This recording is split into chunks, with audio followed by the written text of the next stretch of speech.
بسم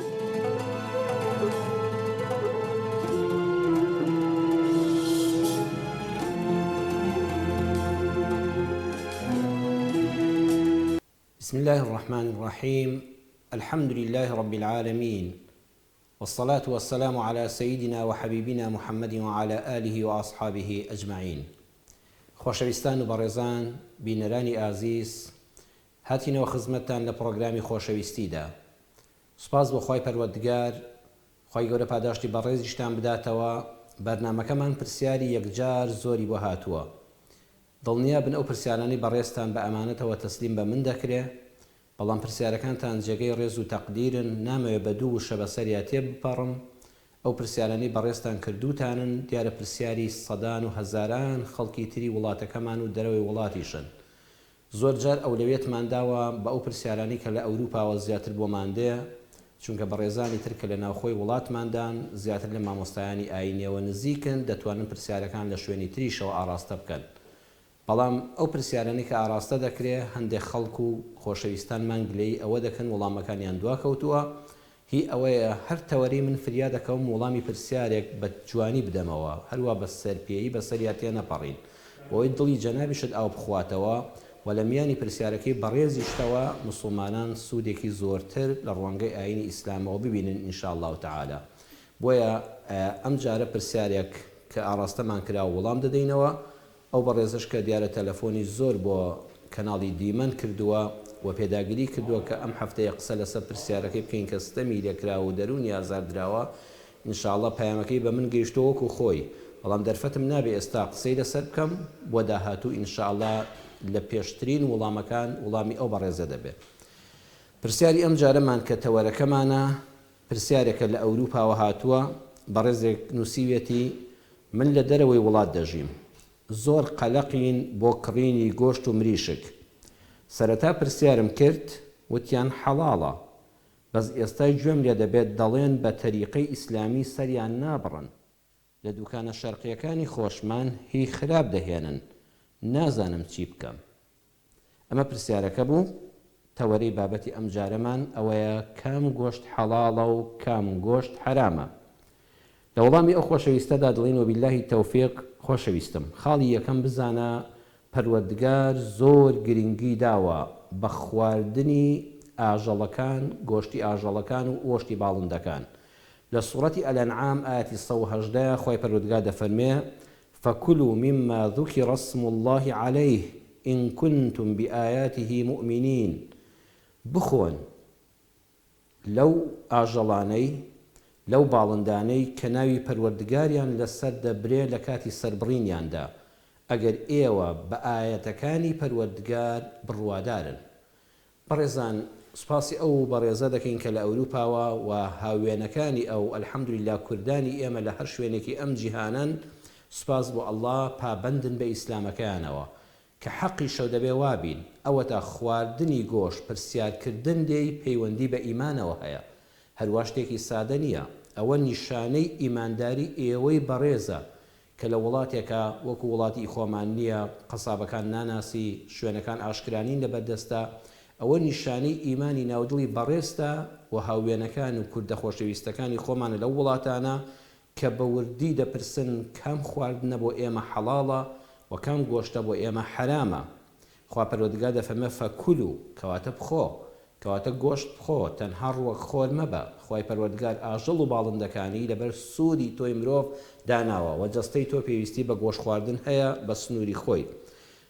بۆ پرسیارەکەی بەڕێزت کە دەفەرمووی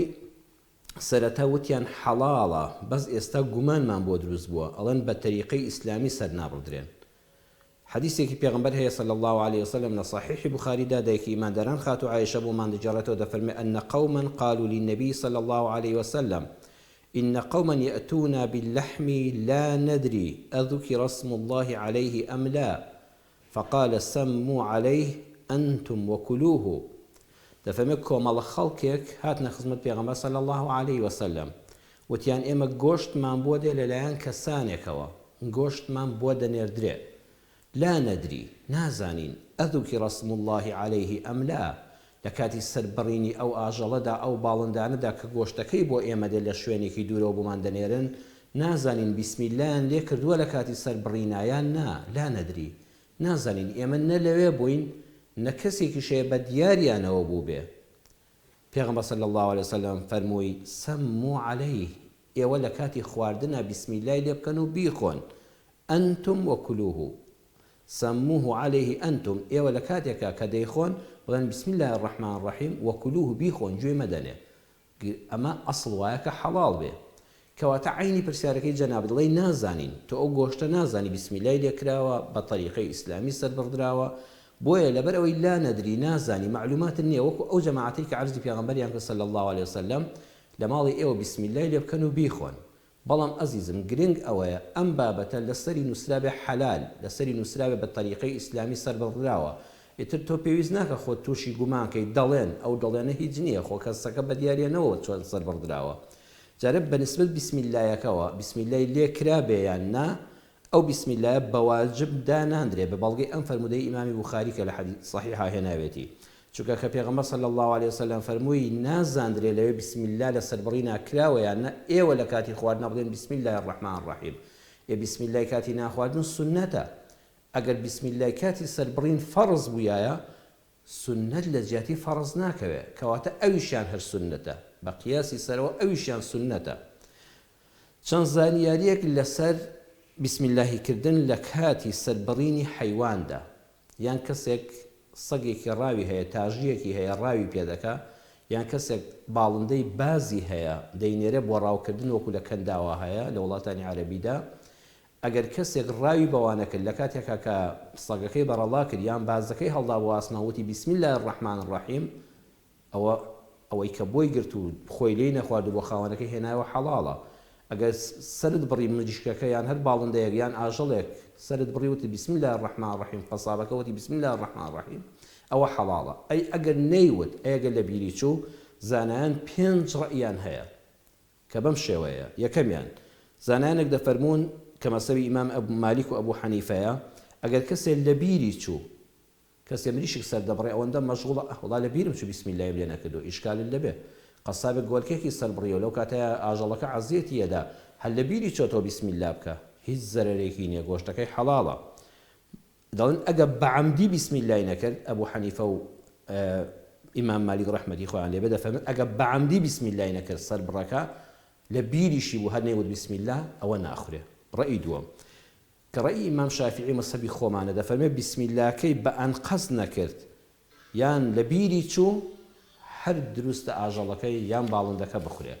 لە بیری چوو یان بە عەمدی بسم الله نەکرد دروستە. ڕەئی سێیەم ڕەئی ئیمامی ئەحمەد دەڵێ ئەگەر بە ئەنقەست یان بە لە بیر چوونەوە بسم الله نەکرد هەر حرامە. ئەوە ڕەئی داودی ظاهریشە. یعنی ئەگەر کەسێک مریشکێکی سەربڕی گۆلێکێک بزنێک مەڕێکی سەربڕی لە بیری چۆکتی بڵێ بسم الله الرحمن الرحیم نابێ بیخورێ. لە مەسەبی داودی ظاهریدا هەروەها لە مەسەبی ئیمام ئەحمەدا ڕەزا و ڕەحمەتی خوای لێ بێ ڕەئیان وایە کە نابێت لە بیرت بچێ یان بە عەمدی بسم الله لەسەر شتێک نەکەی دەبێت گۆشتەکەی فڕێدەی. ڕەئی چوارەم ئەڵێ بە ئەنقەس بسم الله لێ نەکرد هەر بە ئەنقەس وتی بسم الله ناکەم بەڵام ئینکاری خراپەی نەدەوت مەکروهە و ناپەسندە بەڵام حرام نییە. ئەمە ڕەئی قاضی ئەبوو حەسەنی مالیکیە. ڕەئی پێنجەم کە ئەمە زۆر جوانە دەڵێ بە ئەنقەس بسم الله نەکرد بێ دەخورێ بەڵام بە مەرجێک لە ڕووی بەکەمگرتنەوە نەبوو بێ نعوذ بالله نەوتێ جا بسم الله چییە؟ بسم الله بیکەوینەیەکەی چ لە مەسەلەکە دەگۆڕێ بە سوکایەتیەوە نعوذ بالله باسی بسم الله الرحمن الرحیم کرد بێ لە کاتی سەربڕینە هەر پێش کافر دەبێ ئەو کاتە دەبێ ئاژەڵەکە مریشکەکە باڵندەکە هەر چیەکە فڕێدەی. بەڵام ئەگەر بسم الله نەکرد وتی بسم الله لەسەر سەر و سەر چاوم بەڵام وان نازانم ئەمە فەرز بێ یان پەیوەندی بە حەڵاڵ و حەرامەکەی ئێوە هەبێ لەم کاتەدا گۆشتەکە دەخورێ مەبەستی خوا نەخواستە سوکایەتی نەبوو بێ. ئەی ناگە مەبەستی سوکایەتی و بەکەمگرتنی بسم الله بوو بێ ئەوە هەر کوفرە. کەواتە بە کورتی و پوختی ئەزیزم جەنابەت کە نازانی لە کاتی سەربڕینی ئەو ئاژەڵی کە گۆشتەکەی بۆ جەنابەت هاتووە بە بەستووی بۆ ئێوە هاتووە لە شوێنێکی ترەوە هاتووە نازانی بەڵام گرنگ ئەوەیە دەڵێن حەڵاڵە لەسەری نووسراوە حەلال لەسەری نووسراوە بە طەریقەی ئیسلامی موسڵمانانە سەربڕدراوە لەسەری نووسراوە ئەمە خواردنی بەراز و گۆشت و شتەکانە و حرامەکانن ئەمەش خواردنی موسڵمانەکانە. تۆ گرنگ ئەوەیە لە قاعی موسڵمانەکانە لە مارکێتەکەی ئەوروپا هەڵت بژات با ئاگال لێ نەبوو بێت تەنانەت ئەگە بسم الله الرحمن الرحیمش لە کاتی سەربڕینیان نەکرابێ ئەو گۆشتە هەر دروستە هەر دەخورێ. قورآن دەفەرمێ لە ئاەتی 121 سوورەتی الأنعام ولا تأكلوا مما لم يذكر اسم الله عليه وإنه لفسق لەو گۆشتانە نەخۆن کە ناوی غەیری ئەڵڵایان لەسەر براوە چونکە ئەوە لاڕێبوونە و دەرچوونە لە ئاین. یعنی چی؟ یعنی هەر حیوانێک بۆ غەیری خوا سەر ببڕدرێ حرامە گۆشتەکەی بخۆی. کەسێ مناڵی نابێ ئەچێتە سەر مەرقەدی پیاوچاکێک گۆڕی پیاوچاکێک، یعنی ئەوە بە حیساب پیاوچاکە گۆڕی پێغەمبەرێک سەلامی خوای لەسەر بێ، حیوانێک سەر بڕێ بۆ ئەو قەبرە بۆ ئەوەی مناڵی ببێ، ئەو حیوانە دەبێ فڕێ بدرێ، ئەوە حرامە چونکە بۆ غەیری خوا سەر بڕدراوە. کەسێک ناوی شتێک، ناوی بتێک، ناوی پەرستراوێک، ناوی شەخصێک، کەسێک دەچێت لە ژێر پێی مەسئولێکە ڕێک لە ژێر پێیە حیوانەکە سەر دەبڕێ و ئەڵێ ئەمە بۆ تۆم سەر بڕی، لە جیاتی ناوی ئەڵڵا بێنێ ناوی پەرپرسەکە دێنێ لە ژێر پێیە سەری دەبڕ دەبێ فڕێ بدرێ، ئەبێ فڕێ بدرێ ئەو گواژەڵە نەخورێ. هەر شتێک بۆ غەیری خوا بەنێتی پەرستش و نزیک بوونەوە و حرمەت نواندن سەر ببڕدرێ، بەنێتی نەفع و زەڕ و چاوەڕێکردنی خێر و شەڕ، هاتنی خێر و لابردنی شەڕ ئەم حیوانە پێشکەش بکرێ بێتە عیبادەت، عیبادەتیش بۆ غەیری ئەڵڵا بەتاڵە، ئەو کاتە دەبێ ئاژەڵەکەش نەخورێ. وە ئەم ئاژەڵە ناخورێ، ئەینە ئەوەی تری کە بیسمیللای لەبیر چووە یان نەیکرد ئەوان گۆشتەکەی حرام نابێ مادام ئینکاری نەکە. ئەمە باس بسم الله الرحمن الرحیم بوو. بەڵام وەکو دکتۆر محەممەد ڕاتب نابلوسی لە تەفسیری نابلوسیدا لە مجەلەدی 3دا لە لاپەڕی 342 بۆ 343دا مەسەلەکە زۆر جوان ڕوون دەکاتەوە. دەڵێ عیندانی شەیئان، ئێمە دوو شتمان هەیە، التەسمیە والتەذکیە. یەکەمیان بسم الله الرحمن الرحیم بوو، ئەوە لە بسم اللهکەیە ئەزیزەکەی خۆم کێشەت نەبێ. هەروەها ئەمانەی کە ئاژەڵەکانی وڵاتی خۆمان قەسابەکان سەر دەبڕن حتا بۆتان دەکرێ بسم الله الرحمن الرحیم کەن لەسەر بڕینە، ئەگەر لە بیرت چوو هیچ ئیشکالێکت لەسەر نییە و گۆشتەکەی دەخورێ. ئەگەر دووەمیان ئەمە بسم الله الرحمن الرحیم دووەمیان سەر بڕینەکەیە، طریقەی ئیسلامی چییە؟ طریقەی ئیسلامی ئەوەیە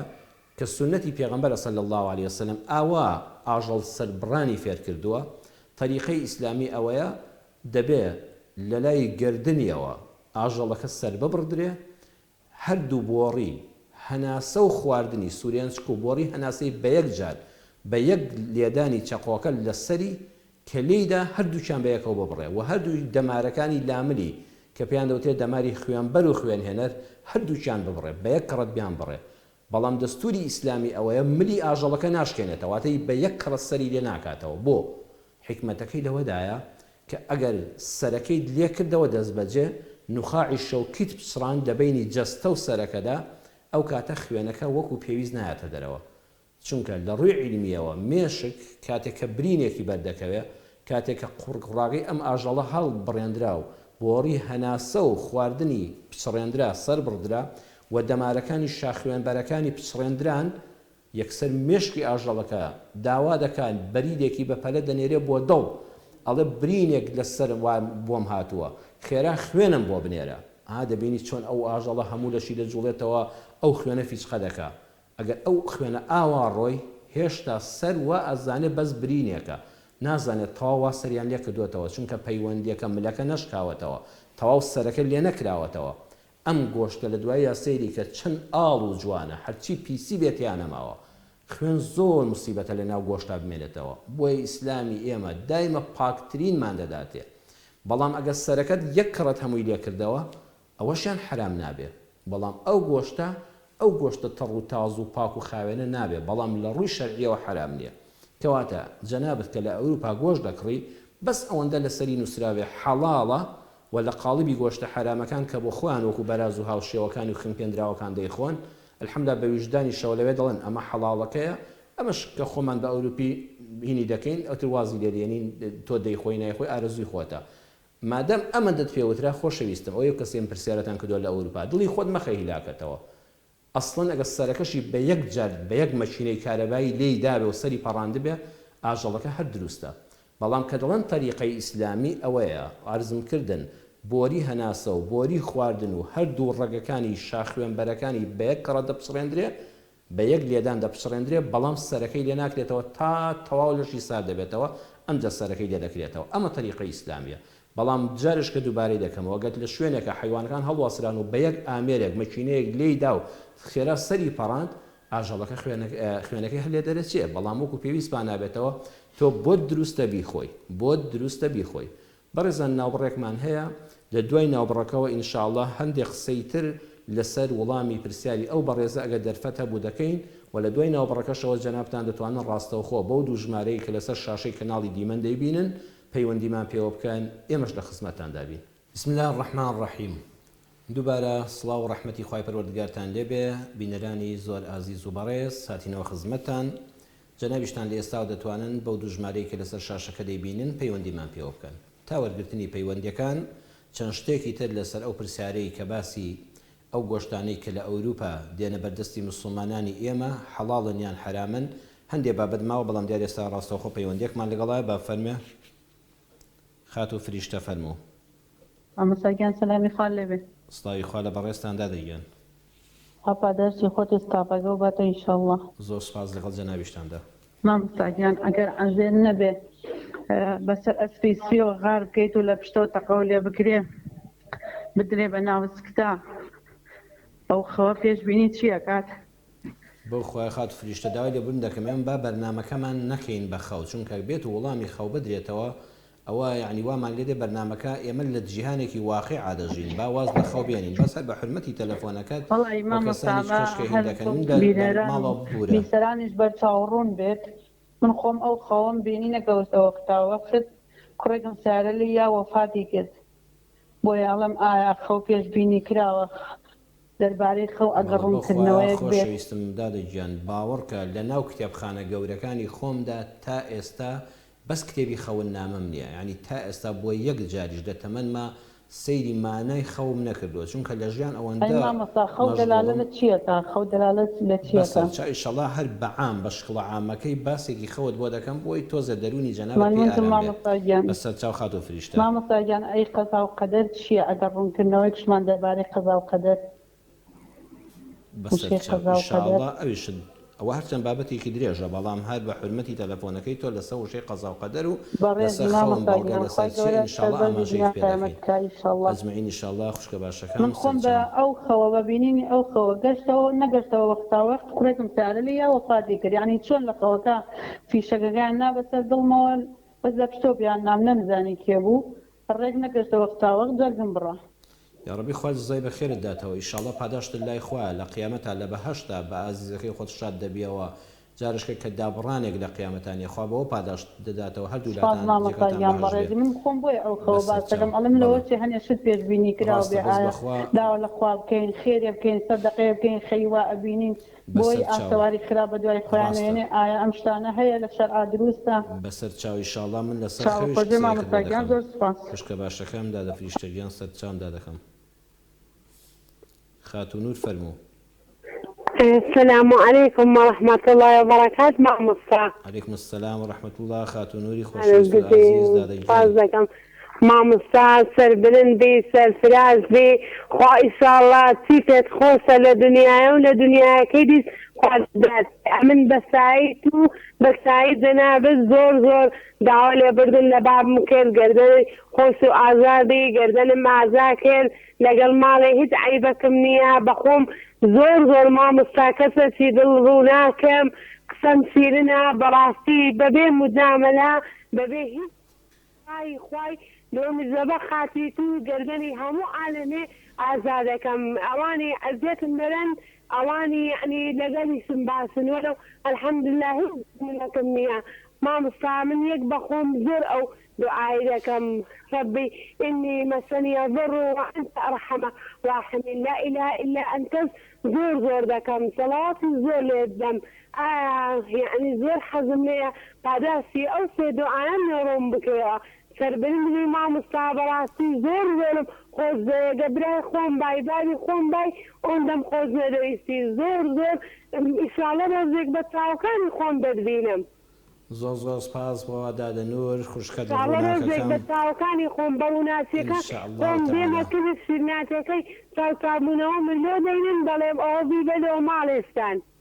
خدای گەورە پاداشت داتەوە. زۆر سپاس بۆ پرسیاری بەڕاستی جوانەکانت. مامۆستا بەخۆم دڵەسی زۆر بینام هەیە، زۆر یعنی ئارامگرم، زۆر سەبرگرم مامۆستا. یا ڕەبی خدای گەورە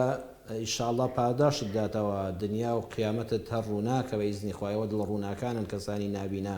خاتون و زۆر سپاس من دەکەم. لەڕای خوای لەڕای کەس یعنی لەڕای خوای زۆر کەسێکی بەڕح من زۆر بەڕح مامۆستا بغزی لە کەس هەڵناگرم لە خوای بەزیادبی.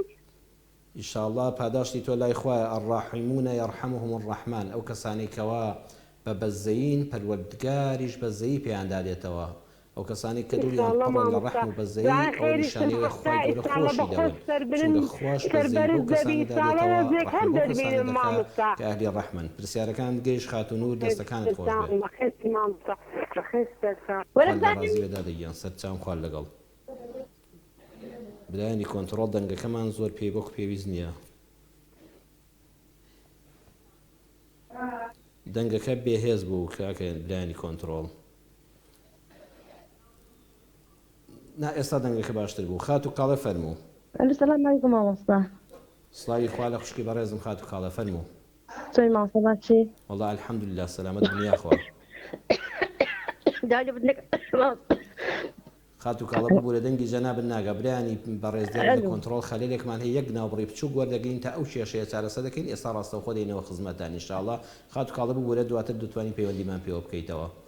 بەڵێ باشە بچەوە. ببوورە ئێستا یەک ناوبڕێکی بچووک وەردەگرین دیارە خەلەلێک لە ئامێرەکەی گوێی مندا هەیە. ببورن. بسم الله الرحمن الرحیم. ببورن بینەرانی بەڕێز دیارە خەلەلێکمان لە کۆنتڕۆڵەوە هەبوو. ئەلحەمدولای کێشەکەمان چارەسەر بووە. ئێستا جەنابتان خات و کاڵە و کاتە لەسەر هێڵ بووە ئەگە بتوانێت پەیوەندەکەی وەرگێتەوە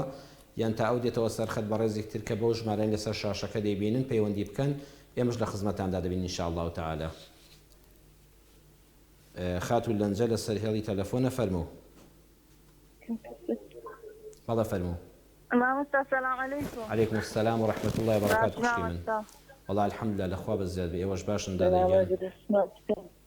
تەلەڤیزیۆنێکم کە تەلەڤیزیۆن یەک تۆس تەلەفۆنەکە دوو پرسیارم هەیە. تەلەڤیزۆنەکەت یەک تۆس کەسکەی خات و لەنجە لە ڕێی موبایلەکەتەوە باشتر لە یەک حاڵی دەبین. بەسەر چاو پرسیاری یەکەمت فەرموو. ئەرێم ئەگە حەی نەبیژن ئێستەراق بدرێن لەسەر هیچی بەلاش یعنی لە قیامەتێ چیلۆکەم پاداشتی چییە ئەو شتانە؟ بەڵێ شنێک ینی بەبێ ئەوەی کە خەتایەک لە خۆیان شکبەرێ هاوسەرەکەی لێجێبێتەوە. هیچ خەتاچی نیە، هیچیش خەتاچی نەبووی. هەموو عالەمش شاهێدە لە هیچی بەلاش تەراق برا. زۆر حەزەکە بزانی لە قیامەتێ چ پاداشتی هەیە نیتی ئەم شتانە. باشە ئینشەڵڵا قسەی لەسەر دەکەم. ئەوی دیکە داکم مردیە حەزەکەم دایمان بچمە سەقەرستانی. چەند دەمێ مردووە خوا لێی خۆش بێ؟ چەندێکە مردووە؟ چەند مانگە ساڵە چەندە؟ وەڵا سارە کوسێ مانگە بەس ئەمن بەردەوام ئەچمە سەقەرستانی یعنی ئەگەر نەچم لەوانێ ڕاست نەفسی ببم. ینی چەند دەچێ سەقەبران؟ هەفتانە جارێک دەچی، دوو جار دەچی، چەند دەچی دادا؟ هەفتەی جارێک دەچی، هەفتەی دوو جار دەچی؟ وەڵاهی هەیە ناوە ناکەم بگەت تۆ هەفتێ یعنی لە ئەمڕۆ هەفتێشەچم حەزەکەم دایم بتمەسەر یعنی زۆر حەزم لێ بکڕسێ. بەسەر چاو ئینشەڵڵا لەسەر ئەو بابەتەش قسەت بۆ دەکەم. بەڵێ مامۆستا مەمنونی. سوپاس دادەگیان خات و لەنجە خوا ئاگادارت بێ. برای بەڕێزم باوشی ڕێبین فەرموو. باوشی ڕێبین فەرموو. باوشی ڕێبین پەیوەندەکەی بچڕە ببورن ئینشەڵڵا دواتر دەتوانی پەیوەندیمان پێوە بکەیتەوە. بەڵێ بەڕێزان وتمان ئەو بابەتانەی کە لەسەر مەسەلەی گۆشت خواردن و ئەمانە کەسانی پرسیار دەکەن ئەوە نیشانەی ئیمانە. ئێمە وەکو موسڵمان بەرنامەی خۆمان هەیە، تایبەتمەندی خۆمان هەیە، شەریعەتێکمان هەیە کە باسی هەموو شتەکانی وەکو خۆی بۆ کردوین. هیچ بابەتێک نییە لە ئاینی ئیسلامدا قسەی لەسەر نەکرابێ. بەتایبەت ئەمە پەیوەستە بە عەقیدە و بیر و باوەڕەوە. ئێمە وەکو موسڵمان ئەو ئاژەڵەی کە دەیخۆین ئەو باڵندەیە دەبێ دروست بێ واتە حەڵاڵ بێ. ئەو کەسەش کە سەری دەبڕێ باشترین ئەوەیە کە مسلمانێکی نوێش خوێنی دیندار بێ و بیناسی. واگە کاتێک کە نەناسی زانایان دەفەرمون ئەوانەی لە ئەوروپان مەسیحین ئەوانە ئەهلی کیتابن دەستکوژیان بۆ ئێمە دروستە. بەڵام ئەوانەی کە زانایان لەسەری کۆکن ئەوانەی مولحیدن ئەوانەی کۆمۆنیستن ئەو کەسانی کەوا هیچ بڕوایەکیان بە ئاینی ئیسلام نییە بڕوایان بە هیچ ئاینێکی ئاسمانی نییە ئەوانە دەستکوژیان حرامە وە ئەگەزانی لە وڵاتێکی ئیلحادیەوە ئەو گۆشتە هاتووە دەبێ خۆتی لێ پارێزی یان موسڵمان بێ یان ئەهلی کیتاب بێ بەڵێ پەیوەندێکمان لەگەڵایە با فەرمون باوکی محەممەد فەرمی بڵێ بەڕێزم بەڵێ باوکی محەممەد مامۆستاژیان سەلام عەلەیکم باشی عەلەیکم السەلام باوکی محەممەد خوا لە ڕازی بێ خوا الحەمدولله ناوەسە باشی سپاس دەکەم سەناریانە فەرمو باوکی محەممەد وەڵا مامۆستای من جاری وایە ئیش بۆ خەڵکەکەی ئیشی کۆن کرد و چەمە تۆشتیوە کابراڵێ ئیشەکە ئەوەندەیە ئەگەر چینەتر ئیشەکە زیاترە بەڵێ ئێمەش کابرا شەو بە تەلەفۆن بۆی کردوین سعرش پێ بچوین بۆ ڕازی بوومان کردو بۆ ئەگەر چینە سەرێشەکە زیاتر بۆ زیاترمان لێسەندووە دوای کابرا شتیاکە من کەم ناخۆش زیاترم لێسێنن بەڵێ ئەمەش تومانە کاکە ئەگەر ئیشەکەت ئەوەندە بووە ئێمە ساری ئەوەندەمان پێی بۆ تۆ ئێستا ئیشەکە زیاترە و ئێمەش پارەی زیاترمان دەوێت دواوی کابرا لەگەڵی کردین بە کێشە و پێی نەخۆش بووە بەڵێ بەڵێ پەیامەکەت گەیشتاوە ئەوە پرسیارەکەن مامۆستاژیان سەربەرزی باوکی محەممەد ئیشاڵا ڕوونکردنەوەی باشە دەدەمێت دایکی لیا خوشکی بەڕێزم فەرموو مامۆستاژیان سەلام عەلەیکم عەلەیکم السەلام وەڕەحمەتوڵڵی وبەڕەکاتوه دایکی لیا خوشکە بەڕێزەکەم مەمنونم مامۆستاژیان پێشەکی دەستخۆشی و بەرنامەی لێکەم خوای گەورە پایدارت کا و سەربەرزی دنیا و قیامەتی پاداش دەداتە ئینشاءڵڵا دایکی لیا خوشکە باشەکەم لەگەڵی تۆ جەنابیش و هەموو تێگڕای موسڵمانان دەمن سواسی جەنابتان دەکەم خوا پاداش دێوە مامۆستاژیان من پرسیارێکم هەیە من مێردەکەم تقریباً 3 ساڵ 4 ساڵە بێ ژنی دووەمی هێناوە بەڵێ بە دزیەوە ژنی دووەمی هێنا مامۆستا دوایی کە ئاشکرا بوو من لەبەر ڕێز و حرمەتی مناڵەکانم وتم قەیناکە وەرەوە سەر ماڵ لەگەڵمان بە و بە شێوەیەکی عەدالەتانە لەگەڵمانابی من هیچ کێشەیەکم نییە مامۆستا من مێردەکەم وتی من عەدالەتی بە من ناکرێ و دوای ئەوەش من چۆن خۆم حەزم پێ بێ و مەقسەدم بێ ئاڵها دێم بۆ لای ئێوە هەتا ئێستاش مامۆستا هیچ مەسروفێکم ناکێشێ لە ئیشەکەم داوەتە قانون و مەحکەمە لە قانونیش ئەڵێ من جێ نابمەوانێ ئێستا یەک تەنها ڕێگایەکم بۆ مێردەکەم داناوە ئەڵێ دێمەوە ئەو هەر ئەڵێ دێمەوە منیش تومە بە عەدالەتی دیتەوە وەرەوە نایتەوە من ناتوانم ڕێگە بدەم بڵێم وەرەوانێ لە قانون و تومە یان من هەڵبژێرە یان ئەو هەڵبژێرە ئەگەر تۆ مناڵت ئەوێ منت ئەوێ پرسیانم کردو زۆر جاریش لە مامۆسای بەڕێزی وەکو خۆت وچیانە لەبەرەوەی تازە ئەو مناڵی هەیە تۆ ئەو مەکە بە مەرج گوناحبارەبی بەڵام مامۆستا وەڵڵاهی مادام ئەو ئاوها ئەڵێ منیش ئەوە تاکە مەرجمە ئایا من تاوانبارە بم بەڵێ بەسەر چاو دایکی لیا ئیشاڵڵا ئاماژەیەکی باش دەخەمە سەر ئەو بابەتە بەسەر چاو بە قوربان بم دەستناکەکەم مامۆستا گیان پرسیارێکی تریش من خۆم وچەخۆرم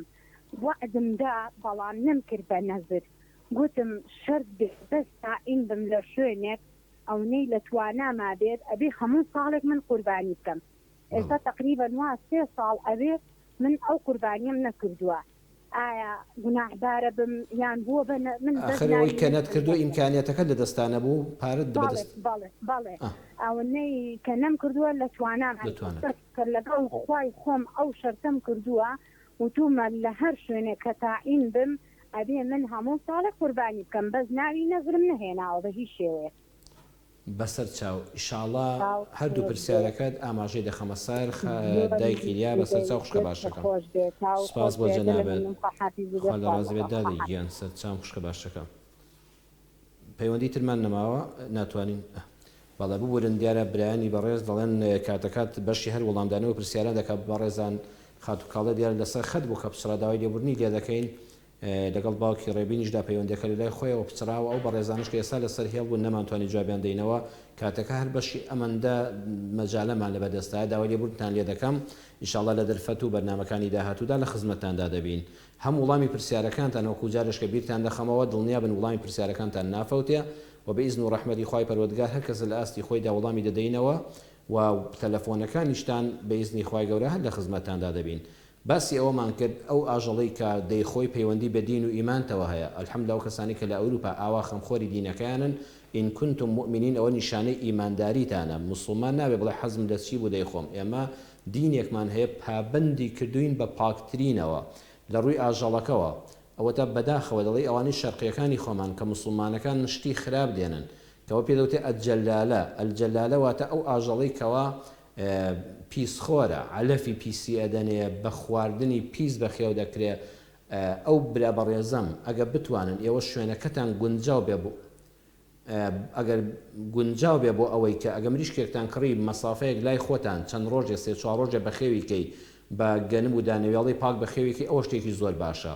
و ئەگەر بۆتان نەکرا بە دڵنیایەوە ئەلجەلالە ئەو خواردنەیە کە دەدرێت بە ینی ئاژەڵ دەیخوا، علەفی پیسی پێ بدرێ یان خۆی پیسی بخوا، هەرچەند خودی ئاژەڵەکە حەڵاڵە، بە حەڵاڵیش بە شەریعەتی ئیسلامیش سەردەبڕدرێ. بەڵام چونکە پیسخۆرە ئەبێ خۆتی لێ پارێزی. ئەگەر ئاژەڵێکی شیر دەربێ ئەلجەلالە نابێ شیرەکەشی بخۆی هەتاوەکو پاک دەبێتەوەتە چەند ڕۆژێک خۆراکی پاک دەیتێ، دەیپارێزی لەوەی کە دەم بۆ پیسیەکانی دەرەوەی ماڵ و سەر ئەوانە بەرێ هەتاوەکو لاشەی پاک دەبێتەوە. بۆیە بەداخەوە وڵاتان عینەوەی کە شەرقیەکان دیارە موسڵمانەکانن، ئاژەڵەکان مریشکەکان وەکو پێویست خواردنی پێویست زیان نادەنێ یان بە پیسی بەخێو دەکرێن، هەرچەند بە تەریقەی ئیسلامی سەردەبڕدرێن، بەڵام لەولاوە دیسان ئەویشیان نەهیلێکراوە. بۆیە ئەو ئاژەڵەی کە سەردەبڕدێ دەبێ ئەو کەسەی سەری بڕیان موسڵمانێکی ڕاستەقینە بێ یان ئەهلی کیتاب بێ. ئێوە کە لە ئەوروپان بە زۆری ئەهلی کیتابە،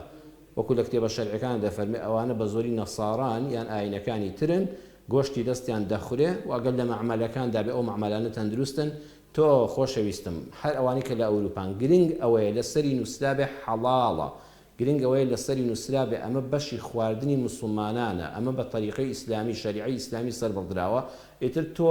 ئەوەندە بە دوواداچوونەت پێویست نییە. وەکو کەسەکە کە پرسیاری لە پێغەمبەری خوا کە صلی الله علیه وسلم لا ندری، وەڵڵی ئێمە نازانین ئەمانە بسم الله کردووە نەیان کردووە. پێغەمبەر صلی الله علیه وسلم فەرمووی ئێوە لە کاتی خواردنا بڵێن بسم الله وکلوا بیخۆن،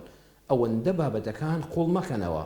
ئەبێ خۆم چاوم لێی بوو بێ، ئەبێت چۆن بێ نەخێر. گرنگ ئەوەیە بەڵگەیەکی عیلمی داویتەوە، بەڵگەیەکی یاسایی وڵاتەکەی داوە بە تۆ کە ئەمە خواردنی موسڵمانانە و ئەمە حەڵاڵە و ئەمە گۆشتی بەراز نییە و ئەمە ئاژەڵە نەخینکێنراوە. ئیترەوەی کە لە مەعمەلەکانە سەردەبڕدرێت لەسەر بڕینخانەکانی ئەوروپادا هەمووی دەچێتەوە سەر تەریقەی ئیسلامی و ئینشاءڵڵا بۆ ئێوە گرفتێکی نییە. بەڵام لەوەی لە هەمووانیش گرنگتر ئەوەیە باسی خواردنی گۆشتمان کرد. ئەوە تا ئیسلامی ئێمە چەندە قورئان لە سوورەتی ئەلئەنعامە چەند فەرمودەی پێغەمبەر صلی الله علیه وسلم لە مەوسوعەی فقهی زانایاندا بەس دەسە بسم الله الرحمن الرحیم بە کورتی بۆم باسکردن 5 ڕەئی لەسەر ئەوەیە بسم الله بە عەمدی نەکرد بێ، لە بیرت چوو بێ، دەخورێ ناخورێ، چەندی لەسەر وتراوە. بەڵام ئێمە زۆر جار وەکو موسڵمان ئەلحەمدوللا ئەوە دیقەت دەدەین لە خواردنەکە حەڵاڵە یان حەرامە، بەڵام لە هەمووان گرنگتر ئەوەیە وریاوین گۆشتی یەکتر نەخۆین، گۆشتی برای یەک خۆمان نەخۆین، ئەویش بە مردوویی. ئەیحب ئەحەدوکم ئەن یەأکل لەحم ئەخیه مەیتە، ئایا ئینسان قێزی نایەتەوە براکەت لەوێ مردبێ، لە جیاتی پەرۆشت بێ و فرمێسکی بۆ بارێنی پچی قەب لە گۆشتەکەی بگری بە کاڵی لەو مردووە کە براتە بی خۆی ئەزانی ئەوە یانیش یعنی غەیبەت. ئەو کاتی کە پاژملە باسی یەکتر دەکەین کە غەیبەتی یەکتر دەکەین، ئەوەیان گۆشتە پیسەکەیە، ئەوە گۆشتی برایەکی مردووی خۆمانە. فەکەریهتموه، ئەبێ قێزمان لەوە بێتەوە. ئەو ئیسلامە فێرمان دەکە ئێمە لە ئاژەڵەکاندا کە خوا بۆ ئەوە دروستی کردوون چێژیان لێ ببینین، ئەبێت لەوەشە حەزەر بکەین. ئەگەر شەریعەت نەهیلێکرد بێ نەیخۆین، ئەی چ جای غەیبەتی موسڵمانێکی برایە و خوشکی خۆمان بکەین. بۆیە دەبێت زۆر زۆر لە خواردنی ئەو گۆشتە پیسە کە غەیبەتە بەڕاستی خۆمان پارێزین. دێمە سەر وەڵامی بەڕێزانی ئەوەی کە تەلەفۆنیان کرد خاتۆ فریشتە، فەرمووی لەبارەی خەونەوە عەرزم کردن بڕوابتان هەبێت لە کتێبخانەکانی خۆمدا یەک کتێبی خەون نامەم نییە، بەڵام باسی خەونت کرد. زۆر جار خەونەکان یعنی واقعاً دێنەجێ، زۆر جار خەون وەکو خۆی دێتە جێ. بۆیە ئەگەر خەوی ناخۆشت بینی پەنا بگرە بەخوا، هەستای لە خەو. فەرمودەی پێغەمبەر صلی الله علیه وسلم ئێستا وەکو تۆ کەسێک تەقەیدێ کردووی لە جەرگی داوی نەشت زانیوە چێیە، بەیانی ئەگەر هەستای تایە بەڕاستی ئەوە کارێک دەبێت بکرێ. بەلای چەپە هەر هەستای بەلای چەپە نەک کەسێک لە تەنیشتەوە بێ، هاوسەرت لە تەنیشتەوە بێ و پێخوان خواستن لە دوور لە ڕووی جەنابتان شتەکەت بەرەوڕووی ئەو نەبێ یعنی ملت بەلای چەپە پسوڕێنە ملت نزمکەوە بۆینەوە شتێک لە دەم تا بیت پێوە سێ تفی بچووک بکە بڵێ یا ڕەبی خۆی پەروەردگار پەنات پێ دەگرم بە گەورەی خۆت لە شەڕی شەیتان و لە بەڵاو ناخۆشی ئەم خەونە بمپارێزە وەتبیری لێ مەکەوە لە بیر خۆتی بەرەوە بۆ کەسی باز مەکە و ئەوەی کە باست کرد سەدەقەش بەڵێ وەڵڵی سەدەقە تەفعی بەڵاو موسیبەتە ئەگەر خەونێکی ئاوا ناخۆشت بینی ئەم کارت کرد و دڵت هەر قەناعەتی نەکرد بۆ کەسی باز مەکە دڵ و دەرونی خۆشتی پێوە ماندوو مەکە چونکە تۆ وتت خوایە پەنا دەگرم بە تۆ ئایا خۆی پەروەردگار کافی نییە ئەلەیس الله بکافین عەبدە کە وتت خوایە پەنا دەگرم بە تۆ لە شەڕی شەیتان و لە بەڵاو ناخۆشی ئەم خەونە ناخۆشە خوایە بمپارێزە ئەبێ ئەوەندەی یەقینت وەکو ئیماندار بە ئەڵڵا بێ کە خوای گەورە فەرمووی وا من پەنام دای جا تۆ لە پەنای خوادابی ئەبێ تازە لە خەون بپترسی نە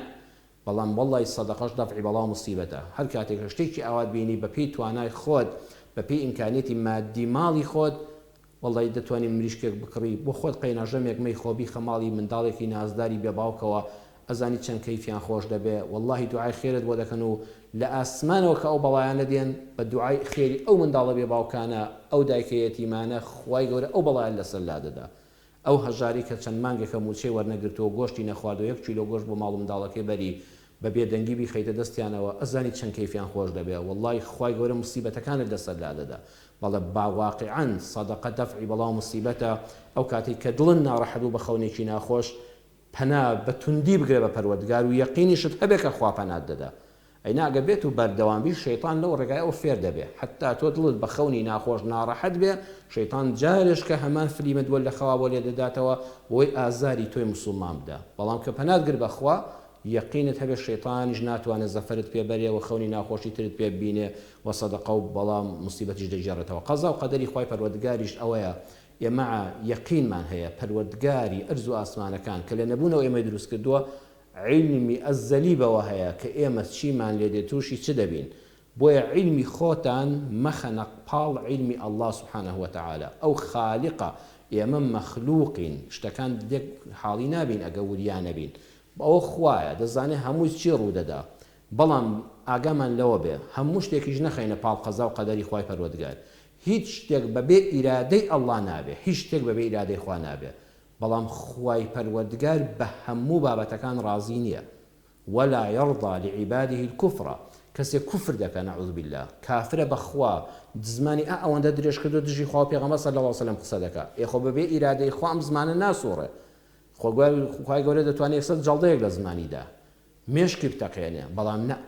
ئیرادەی خوای پەروەردگارە کە زمانی ئەوەندە درێژ بووە بەڵام ولا يرضى لعباده الكفر خوا بەو کوفرانەی ئەو ڕازی نییە کەسێک ئۆتۆمبیل دەدەخڕێ و لە کەسێک دەدا پەنا بە خوای پەروەردگار ئەو بە ئیرادەی خوایە بە ئیرادەی خوانە وایە قاچ و دەستی ئیشی نەدەکرێت ئۆتۆمبیل لێخڕێ بەڵام خودای گەورە ڕازی نییە تۆ پێچەوانەی یاساکانی لێخڕین ئەڵێ لە 100 بڕۆ تۆ لە 180 بڕۆی ماڵی خۆشت و خەڵکی ژوێرانکەی ئەوە مەدا پاڵ قەزا و قەدەری خوای گەورە ئێمە زۆر جاستەم لە قەزا و قەدەری خوای گەورە دەکەین ئیمامی عومەر ڕەزا و ڕەحمەتی خوای لێبێ کاتێک کە چوو بۆ شام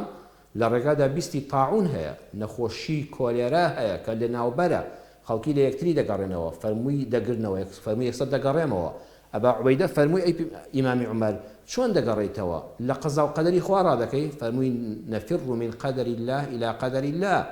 لە قەزا و قەدەری خوا ڕادەکەین بەلاو قەزا و قەدەری خوا وەڵڵا بچێنەوە ئەو نەخۆشانە و تووشی نەخۆشی دەبی خۆش پارێزی ئەمەشان هەر بە ئیرادە و قەزا و قەدەری خوایە بۆیە قەزا و قەدەری خوای گەورە هەموو شتێ بە ئیرادەی خوایە بەڵام ئەوەی شەرع نەهی لێ کرد بێ عەقڵ نەهی لێ کرد بێ یاسا نەهی لێ کرد بێ بیکەی مەیخە پاڵ قەزا و قەدەری خوای پەروەردگار دەبێ ئاگامان لەو بابەتە وردەبێ خاتونوری دڵڕوونا خوشکە باشەکەم جەنابێشت ئێمت بە باوک و برای خۆت حیساب کردووە دڵنیا بە جەنابێشت وەکو کچی خۆمان وەکو خوشکە گەورەکەی خۆم حیسابت بۆ دەکرێت هەموو جا بەرنامەکەمان ڕووناک دەکەیەوە خاتونور زۆر بەشداریمان لەگەڵ دەکەی خوا پاداش بداتەوە ئێمە پرۆگرامەکەمان خۆشەویستیە ئەم شەو من چەند دڵم شاد بوو کە جەنابەت فەرموود لەسەر قسەکانی بەرنامەیدا ڕابردووی ئێوە لە پرۆگرامی خۆشەویستی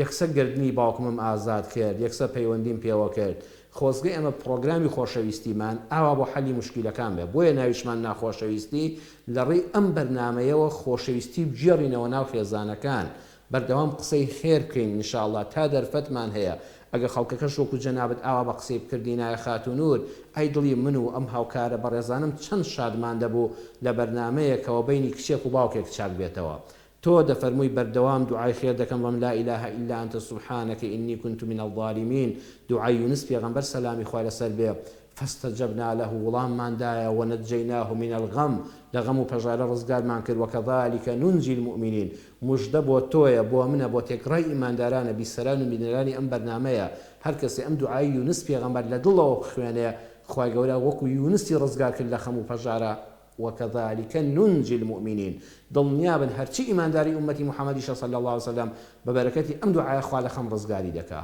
خوا بەرەکەت دەخاتە دڵ و دەرونیەوە خوای گەورە مێشک و چاوڕوونی دەداتێ ئەو گرفتانی لەلا سووک و ئاسان دەبن دەرگای ڕەحمەتی لێ دەکرێتەوە ئەنی مەسەنی الضر وأنت أرحم الراحمين دوعای ئەیوب پێغەمبەر سەلامی خوای لەسەر بێ ئای کە چ دوعایەکی گەورەیە چ ئەدەبێکە لە خزمەت خوادا زیاتر لە نزیکی 20 ساڵ ئەیوب لەسەر جێگا تووشی نەخۆشی درێژخایان بوو زۆر وەزعی خراپ بوو منداڵەکانی وەفاتیان کردو لەدەست چوون ماڵ و سەرۆت و سامانی نەما تەنها ژنەکەی لەگەڵی مایەوە تەنانەت خەڵکەکەش هەمووی لێ دوورکەوتنەوە ئالەو کاتەدا خوش بە ئەدەبە ناڵە خوایە چی لێکردم ئەنی مەسەنی الضر یا ڕەبی خوایە هەندێ ئازارم بەرکەوتووە هەندێ مەسم برم كوتوه وكو درزي لدانا هندي آزارم بر كوتوه وأنت أرحم الراحمين تولى همو ببزيان ببزيتري خوا حالم لبيني رحمن بيبقى دست بجي خواشي فايدة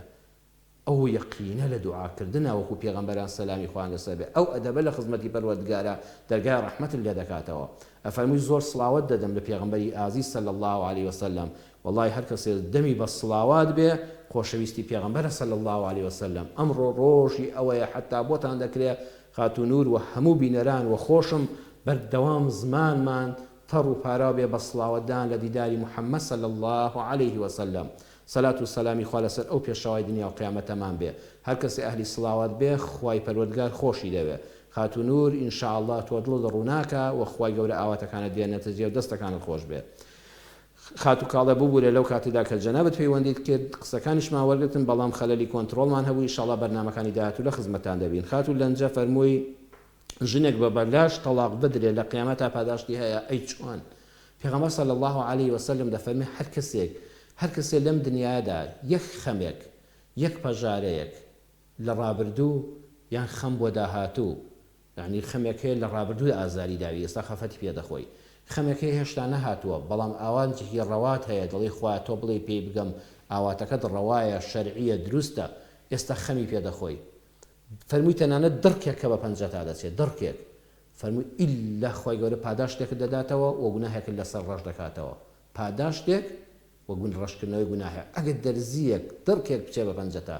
ئەگەر ئافرەتێکی بەڕێز کاتێک کە عیبێک لە خۆیان شک نابە خەلەل لەوەوە نەبووە هاوسەرەکەی بە بەلاش و بە ناڕەوا تەلاقی دەدا کۆشکی خێزانەکەی بە سەرادا ڕوخێنێ چه ئازارێکە باوەڕ ناکەم هیچ ئازاری خوا پەناماندا لە ئازاری جیابوونەوەی خێزانی بە قووەتر بێ تۆ بڵێ ئەمە بێ پاداشت بێ ناوەڵڵا بەڵام ئەو خوشکە بەڕێزا هەوڵ بدا بەردەوام دەم بە زیکر و بە دوعا بێ هەوڵ بدا کە ئینشاءالله بڵێ پەروەردگارە پاداشتی خۆم لە تۆ دەوێت دنیا هەر تێدا پەڕێ قیامەتم ئاوەدان بێ ئەرە وەڵڵاهی ئەم ژنە باشە کە لایەنی ئەخلاقی لایەنی دینداری لایەنی مێردپەروەری هەبووە بەڵام پیاوەکە هەر پێ ڕازی نەبوو دەم ناچار بوو جابەوە واللهی لە قیامەتە خوای پەروەردگار سەر پشکی دەکات بۆ ژیانێک بەدڵی خۆی خوای پەروەردگار هەموو ئاواتەکانی دێنێتە جێ و هەر لەم دنیاشا خوای پەروەردگار بە ئیزنی خوای گەورە دەرگای ڕەحمەتی لێ دەکاتەوە ئەڵێ دایکم مردووە بەردەوام پێم خۆشە بچمە سەر قەبرە مادام 2 هەفتە جارێک هەفتەی جارێک بەڵام تۆ هەموو ڕۆژ بچێ سەر قەبران کار لە ژیانت دەکا ئەگەر مێرد و منداڵت هەبێ کار لە مێرد و منداڵ و میوانت دەکا کار لە تەندروستی دەکا بەڵام تۆ هەفتەی جارێک بچی 2 هەفتە جارێک بچی بۆ سەردانی گۆڕی دایکت بۆ سەر گۆڕستان جارێک شش لە بەرنامەی خۆشەویستیدا ئاماژەم پێکرد ئەوە خۆشەویستیە بۆ دایک و باوەک بۆ ئازیزانێک کە مردوون بەڵام لەوە گرنگتر ئەوەیە کە چوینە سەر گۆڕستان چارە نووسی خۆمان بەبی بێتەوە ئەوە دایکی ئازیزت بۆ بزانە لەم هەموو دنیا چی لەگەڵ خۆی برد بەس ئەم مەترە عەرزە کە ئەویشی وەقفی کەسێکە لە گۆڕستانە لێ دەنێژرێ کەواتە با ئەوەندە دنیا بە کۆڵا نەدەین وا بزانین قەت بەجێ نایاڵین زیارەتی گۆڕستان بۆ ئەوەیە قیامەتی خۆمان بیاد بقەوێتەوە و دڵنیاش بە ئینشاءالله سەلامەکانت بە دایکت دوعا خێرەکانت فاتحە خوێندنەکەت بۆی بەویست و ڕەحمەتی خوای گەورە دایکیش سوودی لێ دەبینێ و ڕوحەکەی پێی ئاسوودە دەبێ و تۆش وەفاداری بۆ دایکی ئازیزت ئینشاءڵڵا خوا لە دایکی تۆش و لە هەموو ئیمانداران خۆش بێ بۆیە لەوێش ئەوەی خاڵک گرنگ و جەوهەریەکەی لە سەردانی گۆڕستانە بیرکردنەوەی قەبر و قیامەتی خۆمانە. باوکی محەممەد دەڵێ دەچین بۆ ئیش بەڵام لەوێ خاوەنکار لەگەڵمان دەبێتە مناقەشە. کاکەم باوکی محەممەد پێش ئەوەی بچن بۆ سەر ئیشەکە بۆی تووشی ئەم عاجزیەش نەبن و پارەکەشتان حەڵاڵ بێ، ئێوە بۆ نمونە چیمەنتۆ کار دەکەن بە مەتر، منیش لەو ئیشانەدا کار دەکەم بە مەتر، بۆ نمونە بڵێ ئەگەر 10 مەتر چیمەنتۆت بۆ تێکەین کرێکەی ئەوەندەیە، ئتر بیان بەیانی بڵێ کاکە ئێمە بەم شەو بە تەلەفۆن ناکرێت، بەیانی دێنە سەر ئیشەکە بەسەر چاو، ئینشاءڵڵا مەخاتری شت دەگرین درێخیش ناکەین، با ئیشەکە لە نزیکەوە ببینین، ماسی لە دەریادا سەودا ناکرێ، باڵندە بە ئاسمانەوە ناکڕدرێ، بە تەلەفۆن شت ناکڕدرێ نەدیتە، ئێوە بۆیە گرفتەکەتان بۆ دروست دەبێت. کاکە باوکی محەممەد بڵێ با بەیانی خاوەن کات بەسەر چاو، ئێمە ئیشکەرین، ئەگە خوا دەکا ئیش دەبێ ئێمەش سوپاسی جەنابەت دەکەین، ئینشاءڵڵا ئیشێکی ڕێک و پێکت بۆ دەکەین و درێخی ناکەین، بەس با بینە سەر ئیشەکە جارێککە ئاوا بکەین کە هاتینە سەر ئیشەکە قسەی لێ دەکەین. ئەو کاتە ئینشاءڵڵا ئەگە کابرا پێی زۆر بقەی ناکەوە مادام ئیشی ڕۆژانەتان ئەوەیە ئینسان کەمێک وەرگرێ و خەڵک لێ ڕازی بێ و ئەمیش ڕیکلامت بۆ بکە لای دووسێ کەسی تری خاوەن ئیش بڵێ بەڕاستی ئەو کۆمەڵە کرێکارە ئیشەکانیان جوانە و بە ویژدانن و ڕێک و پێکن، ئەمەد باشترە لەوەی کە ڕۆژە پارەی زۆر وەرگریم جا مانگێک بێکاربی، حتا ئیشەکە نەبینن قسەی لەسەر مەکەن، یان بە مەترەکاری من چیشی چیمەنتۆت بۆ دەکەم ئەگەر 10 مەترە ئەوەندەیە من بە مەترت بۆ دەکەم، جا 2 مەترە 10 مەترە نەک دواتر خوا نەخواستە گرفتان بۆ دروست بێ، بەڵام ئەگە ئەو پارەی کە وەرت گرتووە ئەگە تۆ بە حەقی خۆتی دەزانی ئەزانی درێخی نەکردووە بێویژدانی نەکردووە، ئینشاءڵڵا خوای پەروەردگاریش بە پێنێتی دڵی خۆتان و بازاڕیش چۆنە ئەوە خوای گەورە ستەم لە کەس ناکە، بازار چۆن بوو تۆ کەمتر وەرگرە ویژدانت هەبێ زیاتر لە خەڵک وەرمەگرە. دایکی دالیا دەڵێ مێردەکەم ژنی دووەمی هێنا بە دزیەوە، عدالەتی پێ ناکرێ، پێ دەڵێ من چۆنم حەز دەبێ ئاوە بەداخەوە نابێ، یەکێک لە مەرجەکانی هێنانی ژنی دووەم فەئین خفتم ئەللا تعدیلوا فەواحیدە، پەروەردگار خۆی فەرموویەتی ئەگەر کەسێک ترسا یعنی نەک بە یەقینی بڵێ من عدالەتم پێ ناکرێ، وەڵی وتی دەترسم ئەگەر ئەم خاوسەگیریە بکەم نتوانم شەوێک لای ئەم بەم شەوێک لای ئەو بم، سعاتێ سەردانی ئەم سەردانی ئەو، منداڵی ئەم ماچکە دەبێ مناڵی ئەویش ماچکەی، سەفەرت بەو کرد دەبێت سەفەریش بەو بکەی، عومرەت لەگەڵ ئەما کرد عومرەش بەو بکەی، ئەمە ترسی هەبوو پیاوێک گومانی هەبوو ترسی لە خۆی هەبوو ئەمی پێ بکرێ، ئەوە حرامە دوو ژن بێنێ، ئەبێ یەک ژن بێنێ، خۆ ڕێگە پێدانی چەند ژنی هەروە بە بەلاژنی ئەزیزم ئەبێ ئاگادار بی، ئەو پیاوە بەڕێزە گوناهبار دەبێت. پێغەمبەر صلی الله علیه وسلم فەرمودەی هەیە ئەو کەسانەی دوو هاوسەریان هەیە ڕێک بە تەرازویەکی عەدل هاوسەرگیری یعنی ئەوانەی کە لە ڕووی مادی و مانەوەی شەو و حرمەت و ڕێز و قسەی خۆش و سەفەر و سیاحەت وەکو یەک ئەوەی کە لە توانای بەشەرایە نایکا لەگەڵیاندا لە ڕۆژی قیامەتە جەڵدەیەک لێدا هەموو عالم دەزانێ ئەم پیاوە بووە خوار و خێز بووە، وەڵاهی ئەوەیە لەگەڵ خێزانەکانی لە دنیادا دادپەروەر نەبووە، دەیتۆ لە قیامەتە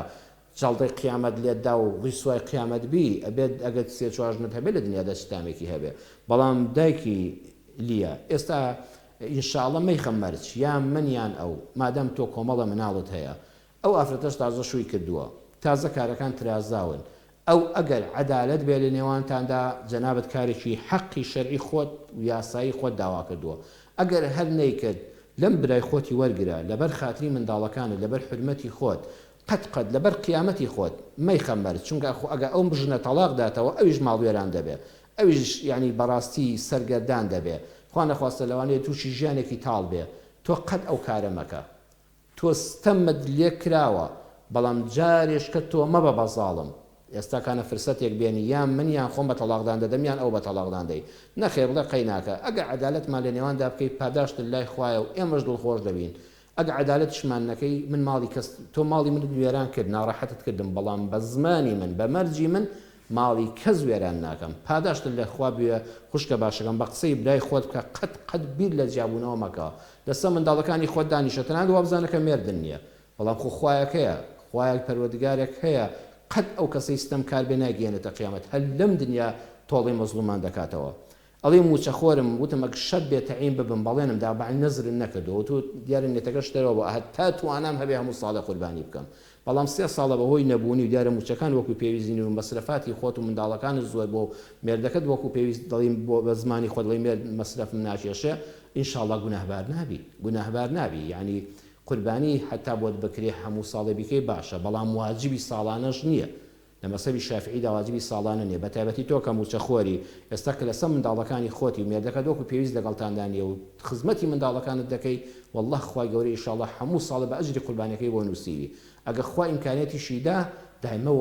وە بیرەکەی خۆت لەبیر بێ ئای و ڕۆژێ وعدم بەخوادا ئەگە خوا دەگاتە عیندە بمە خاوەن موچە شەبێ هەموو ساڵ قوربانی بکەم خوا سەیرینەتی دڵ و دەروونەکان و وەزع و بارودۆخی تۆ دەکا ئەگەر عەمدەن خۆی لێ بدزیەوە والله گوناهبار دەبێت چونکە تۆ وعدت بە ئەڵڵا داوە جا تۆ وعد بە خەڵک دەی گوناهبار بی ئەی پەیوەندێک لە بینی خۆت و خوادا